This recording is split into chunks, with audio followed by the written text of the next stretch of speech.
before we get off topic here, if anybody sees a catch basin full of leaves, contact me or sit out. Take a rake. You can take a rake and rake it off. You can clean it yourself. You do that. But you know what I mean. But contact the mayor's office. What department is it?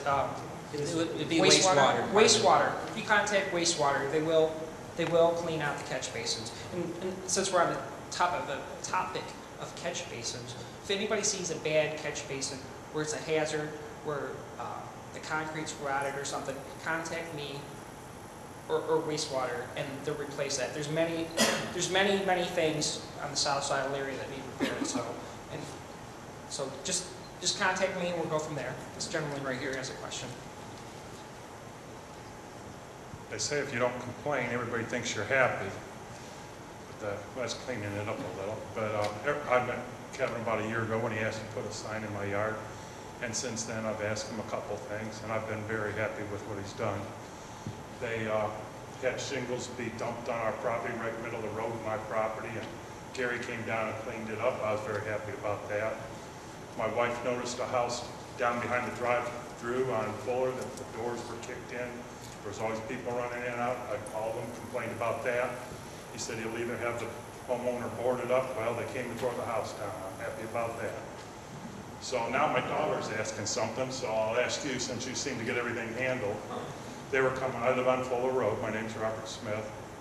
They were driving down Fuller Road the other day, and since about last November, since I'm on the south side, I have nothing but woods behind me, a lot of woods across the street, which more or less leave town. There's a lot of animals.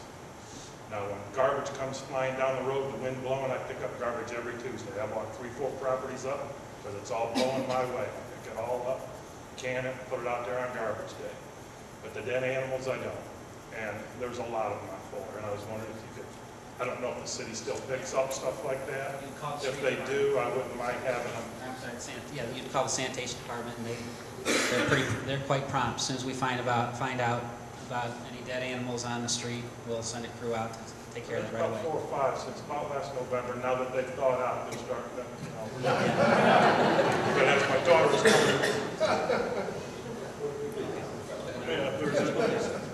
as my daughter was coming down the street, the problem was some kids seen it, and they squeal, and the first thing they knew, they shoot across the road. They shot right in front of my daughter. Nobody was hurt, but I'm saying it's something that might need to be looked at. Yeah, very good. And we don't have storm drains on Fuller, but it'd be nice because I have a little shower, and all the water comes right to my house and then goes through my backyard to the creek. Okay, very good. If I may, Mr. Krischer. Sure. We've got some very dedicated civil servants or representatives of different organizations here. Janet Stouffer is the director of the Elyria Public Library, and she's very patient, and she's always comes to these type of discussions. And I'd like her, if you would come up. You got an important matter coming before the voters. And then if the schools, if there's any further questions for the schools after Mrs. Stouffer, I think I can. so they can. I think I can handle this. So if they could leave before. Thank you. I think I can handle this. And thank you, Mr. Smith, for the kind words. So, and I'm just going to have Janet wait for right now because we're still on neighborhood problems, and I think they're very important. So, okay. Does anybody else have any questions for? Oh, I'm sorry. Short-term memory loss. Sorry. Yeah, Mr. Mayor.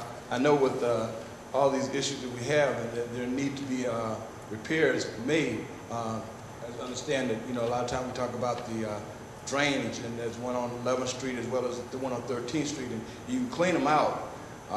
I've seen people clean sticks out and whatever, but we know that the infrastructure in this city is bad, and it needs improvement. But my problem is that some of these contractors that we hire that come over on the south side seem to be fourth rate. Considering, look at Musty Avenue Bridge. That bridge is what? Maybe 10 years old at that, and look like it's 100 years old. Contractors come over, and when they do the paving or when they do the streets, they just dump the leftovers on the side of the road and it stays there. So with all these contractors coming over, I hope that you would make them be a little bit more accountable. Thank you. Yeah, on Massey Avenue bridge, that bridge was done by ODOT, but basically state does that. All the big bridges, they're done by state. State hires the contractor. Even though city pays 20%, towards the bridge, but those big bridges are done by state. We didn't have too much, into that bridge. As far as other contractors, we really do not go for bad. We have a very good contractor, Kakul Singh, Cargo Paving. They are very, renowned, known contractors. That what we normally hire. Once in a while, we do get, the contractor who is not from the. They may be known contractors, but it seems like when they come to the south side of Elyria, the fifth ward of Elyria, they seem to forget their ethics. Well, I don't know. We'll keep our eye on it, but I don't think that's. We'll keep our eye on it.